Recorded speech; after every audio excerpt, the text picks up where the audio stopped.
हाँ दोस्तों, हम फिर से लेकर आ गए हैं खेसारी लाल जी का एक नया पोस्टर रिलीज हुआ है जिसका नाम था उधार धनिया। दोस्तों ये सॉन्ग काफ़ी अच्छा होने वाला है, ग्लोबल विड भोजपुरी से निकलने वाला है। दोस्तों इसका पोस्टर रिलीज हो गया है, ठीक है।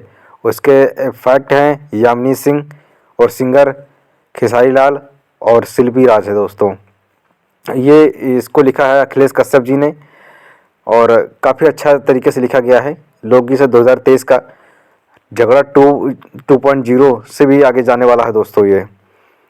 और इसके राइटर हैं, आपको बताया मैंने, अखिलेश कश्यप जी हैं।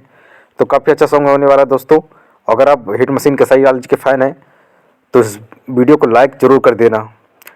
और इसमें काफ़ी खर्चे भी हुआ था, इसका शूटिंग जो है कंप्लीट हो गया है दोस्तों।